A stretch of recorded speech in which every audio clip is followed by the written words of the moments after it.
And now, the news. And in this week's edition, BMW fakes an orgasm, good news for India, and what the hell is even that? This is going to be less of a story and more of a rant, because I found a YouTube video from BMW themselves that goes into extremely autistic levels of detail, which I guess for the Germans is on point, about how they're going to make their electric M cars sound good. Now, what they're doing is they're recording the sounds of old, nice engines from BMW. So think E92 M3's V8, think the E60 M6's V10, or the F80's straight 6. They're taking these vehicles, putting them in a studio, and they're recording the sounds in the kind of way you would do for a racing game. And then they're synthesizing them, or whatever you do to sound, I suppose. I don't know, I'm not a sound tech. And putting them in the electric cars so that at least inside, I'm not sure about outside, but at least inside the cabin, when you're driving along, it sounds like you're driving an M6 or an M3. Now, on the surface, you would look at that and go, that's a really cool idea. I would like to be able to go into my menu and change the sound to whatever. But the issue I have with this is, look, I get electric as a future. I know we can't get away from that, and I'm not saying we should. But the problem I have with this is that the fakery is just getting completely out of hand. It is one thing if you want to go and you want to buy yourself an electric M3. Fine. You're well within your right to do that, and for anyone to deny you that would be bordering on communism. The problem is, why are we getting into this era where everything is faked? It's bad enough we have all these issues on social media where everyone is dressing up their photos and making themselves look like something they're not. But to have that kind of delusion in your daily driver is insanity. How much do people not want to live in the real world that they're, from a corporate level downwards, pumping fakery into the cars to this degree?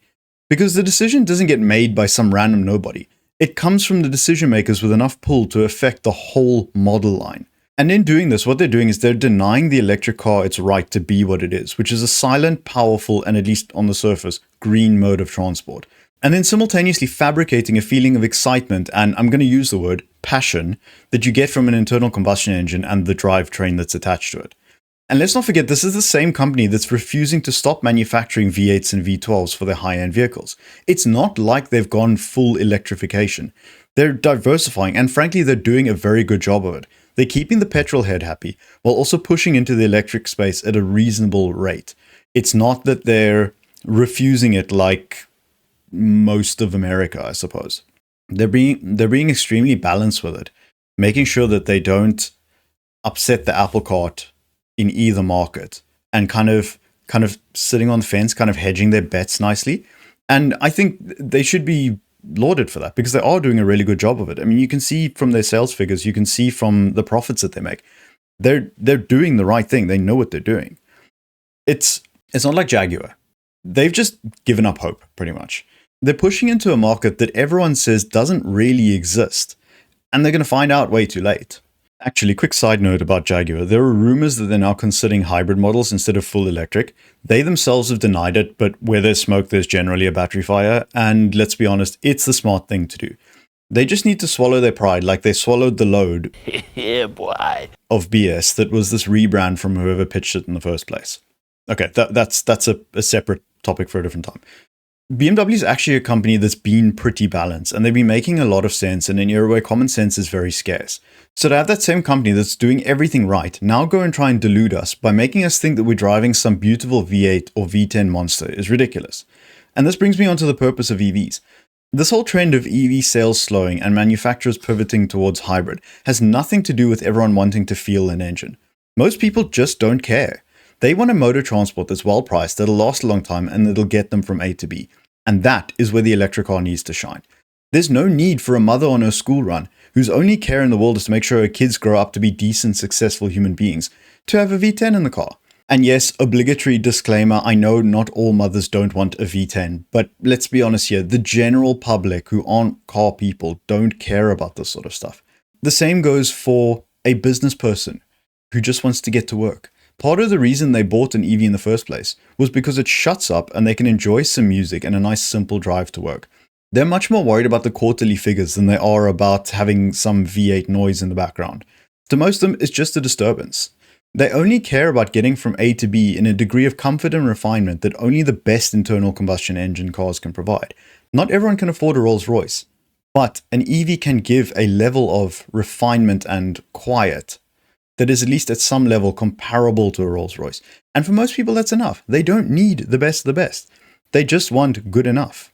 And then there's the safety aspect of all of this, because putting a 1,000 horsepower vehicle in the hands of someone who thinks driving is just about getting from A to B is sociopathic levels of insanity.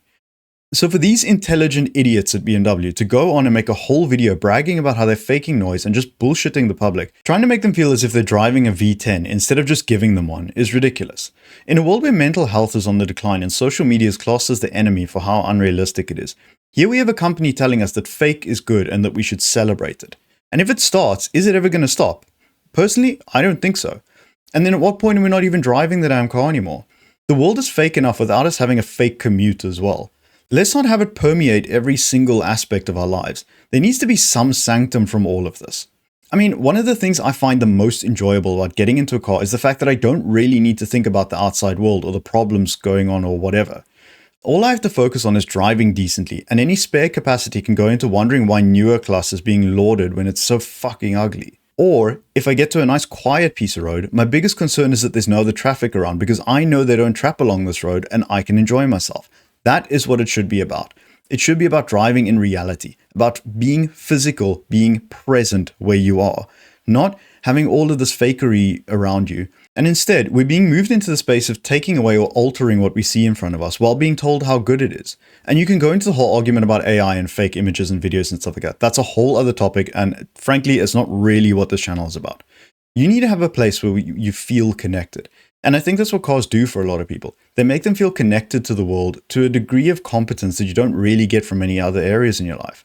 Because if you go to work, you're told you're not good enough. You try to buy a house, you're told you're not good enough. You go online, and you're told you're not good enough. I feel like if we carry on down this road, we might as well just give up our ability and right to drive and to be in control of the vehicle. Because if so many inputs are fake, how long before you stop treating it as reality and get yourself killed because of it? Because you've got a heads-up display, you've got AI talking to you, you have fake noises coming into the car to simulate an engine, you have fake gear changes because that's the thing too. At that point, you might as well just have a PlayStation controller in your hand. I mean, nowadays, the goddamn steering wheel isn't even round anymore. So, with all of this going on, people could very easily start treating this whole thing as one big, very realistic video game. And then they drive like an ass because in their head, they are the main character. And then because it isn't a video game, and you can't just press reset when you do something wrong, you kill yourself or a family of 4 or cause a 70-car pileup. We need reminders that this is real. And safety equipment obviously is important, but there's a line between safety and just general removal from reality. It completely blows my mind that we have to create fake enjoyment in a vehicle just to try and get something back that was an everyday event for many of us 20 years ago. The world might be real, but companies are trying damn hard to turn it into a simulation. To which I say, if you want simulated driving, go play Gran Turismo. Rather that than having a pseudo-mental episode, because everything that felt real is now being faked and replaced. We really are heading straight for a future where we're those fat-ass humans from WALL-E, riding around on scooters while being drip-fed dopamine. Well, I won't have it. Don't reward these companies for taking reality away. Reject the fake, reject modernity, return to carburetor. Are you Indian? Do you need a dependable vehicle with some creature comforts? Well, good news, because the Dacia Duster is coming back to India. Yes, it's sporting a Renault badge, but it's back and it's better than ever. Renault has acknowledged the cult status of the Duster in India and has confirmed that the car will go on sale later this year. But don't worry, this isn't the bare-bones Duster that spent 10 years rolling the streets of Delhi and taking you and your friends down to Marina Beach for the day. No, Renault have introduced hella upgrades to bring the Duster all the way into the modern era. In fact, the Duster that India will get will be a much better version than the one in Europe. The Indian Duster will be getting additional headroom, better quality interiors, and a mostly glass roof. It'll have 2 10-inch displays on the dashboard, and within them will be Google software, including a Gemini AI voice assistant. Smart move, given Android's over 90% market share in the Indian phone market. Not stopping there though, there will be hybrid options, as well as safety equipment like lane keeping, blind spot warnings, and more. Engine options will be 99 horsepower or 158 horsepower, with the latter also having an optional dual clutch transmission. Just to really drill home the point that this is for India, the car will be assembled in Chennai, so you can head straight from the factory down to the beach with your friends once again. Taking a wider view on the story, Renault is pushing hard this year with their overseas options, which means it's no real surprise to see a country with over 1 billion people that already likes one of their models get a bespoke edition just for them. Donkervoort is a Dutch car maker. They're known for their somewhat eccentric vehicles, particularly building cars without a lot of driver aids to keep the driving experience pure. Basically, their ethos is the opposite to what BMW is doing with those stupid fake engine noises we just spoke about. And their new car, the P24 RS, is no exception. Before I give you the technical stuff, we're going to play a game. Do you want to play a game? This car looks like a lot of cars got glued together, so what we're going to do is see just how many cars we can spot in these images. So, if we look at it, the front is giving Aston Martin meets Corvette vibes. Somehow it's got both of those things in there at the same time. And the color is very Aston Martin as well. Let's go to the side profile. That looks like a mixture between the stance of a Dodge Viper and the overall shape of, let's say, up to just behind the cockpit of the SLR McLaren. Now, as we go around the back, I know this is a bit of a stretch, but stay with me. Something about the 918 Spider in this. Just something. I don't know if it's the shape of the lights, and I know they're not exact, but something in the back here gives me sort of a feeling of 918 Spider. And those little spoilers, or the wings, I guess, feel very Ferrari FXX. Can anyone else find anything? I'm not going to count the fact that the top of the doors and the windscreen sort of look a bit like a halo from an F1 car, but I wouldn't strictly add it in as say, okay, that's another piece of car, because it's not technically a road car, so we'll go with that. Oh, and then look at the body kit. That just feels like all of this was taken and just dropped on top of a GT3 car. As if the car didn't look busy enough already, we're throwing in some GT3 as well. It looks like a bit of a car collage, but instead of sticking a whole bunch of pictures of cars together, they somehow took parts from all those cars and stuck it onto one vehicle that then became real. And with that aside, the Donkervoort Collage RS has a twin-turbo V6. It pushes out 600 horsepower through a 5-speed manual to the rear wheels. Combine that with minimal driver aids and a dry weight of 780 kilograms, and you no doubt will have your hands full with this car on track. It'll do 0 to 200 in 7.4 seconds, which is faster than many cars get to 100, and the top speed is over 300 km per hour. But just to make the point that it's not held together by wood glue and prayers, Donkervoort stresses that the car is made from a blend of alloy tubing and carbon fiber.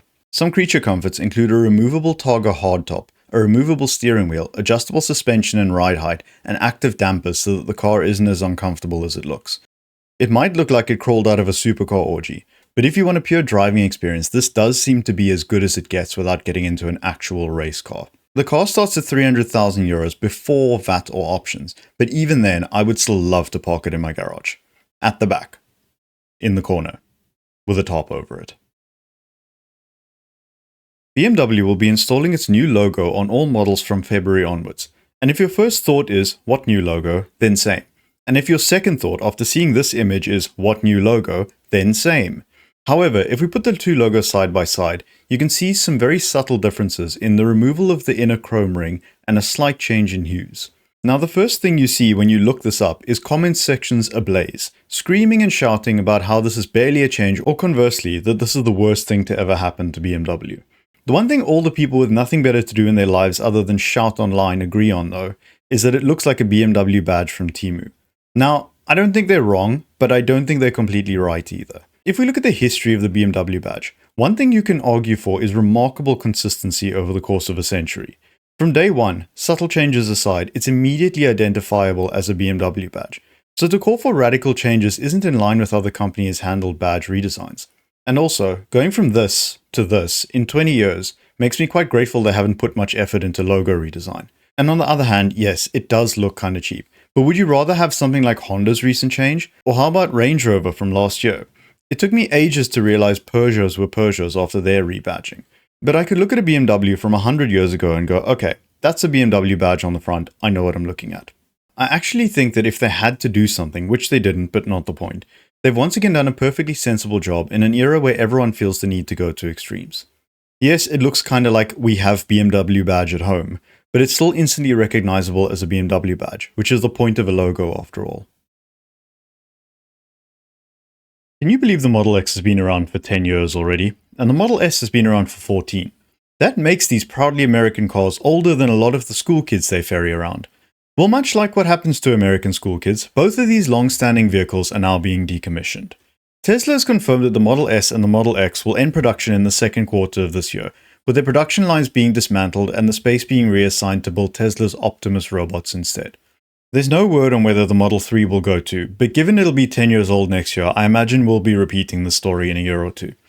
As for the Cybertruck, well, no word on its demise yet, but given this was likely only built as a real-world meme, and with shocking sales, I can't imagine Tesla would justify its production once more robot contracts start coming in. You are experiencing a car accident. The hell I am! It doesn't seem to be the complete end of Tesla as a car company though, rather that they're moving into autonomous vehicles instead, with the Cybercab still in development. There is also the elephant in the room, which is the Tesla Semi, or Semi if you're not American.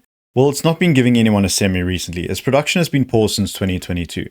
Supposedly it's starting back up in a little over a month, but since when does Tesla ever hit a deadline? And now for this week's edition of It Just Slipped Out, where we cover all the creative ways your car is trying to kill you. Hyundai is recalling nearly 569,000 Palisades, produced from 2020 to 2025. This is because third-row airbags may fail during a crash, and we know how difficult it is to get into the third row to clean up a mess there. They're busy with a fix at the moment, and affected owners should be notified in the last 2 weeks of March.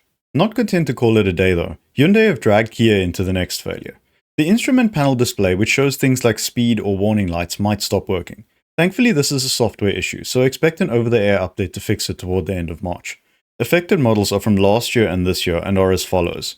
From Kia we have Sorento, Sorento Hybrid, Sorento Plug-in Hybrid Electric, 2026 Sportage, Sportage Hybrid, Sportage PHEV, K5, EV9, Carnival, and Carnival Hybrid. And breathe in. Now from Hyundai, the Tucson, Tucson Plug-in Hybrid Electric, or PHEV, 2026 Ioniq 5, Santa Cruz, Kona, Palisade, Palisade Hybrid, Santa Fe Hybrid, Sonata, Sonata Hybrid, and Tucson. Toyota has taken the engine fire stick from Ford this week. Pro Ace and Pro Ace City models equipped with a diesel engine and produced from July to October of 2025 could see a fuel leak make its way toward the exhaust. Enough heat and you'll be able to roast marshmallows until the fire department comes to ruin your fun. Ford may have doused their engine fires this week, but that doesn't mean they're lacking for unexpected surprises. At this rate, I'm going to need to create a diagram of a Ford, so we can start highlighting parts designed to kill you as we discover them. This week, if you own a Ranger produced between June 2024 and June 2025, you could lose powered assistance to the brakes. This means you better not have skipped leg day, or be recovering from leg day, because you'll be standing on that brake pedal for every traffic light. And last on the list, another Ford. Who could have seen that coming? We're back on the Transit again, with Transit custom models produced from February to April of 2025, having an airbag that doesn't inflate properly when deploying. There's also the risk of the airbag module being propelled at you too, which actually sounds exactly like another recall we saw a few weeks ago. Let's go have a look. A few moments later. Ah yes, here it is. Hyundai i30 models from back in 2008. Exact same failure. Now look, I know Ford are trying to cut costs, but pulling airbags out of 17-year-old Hyundais is not the way to do it. And that is the end of the news.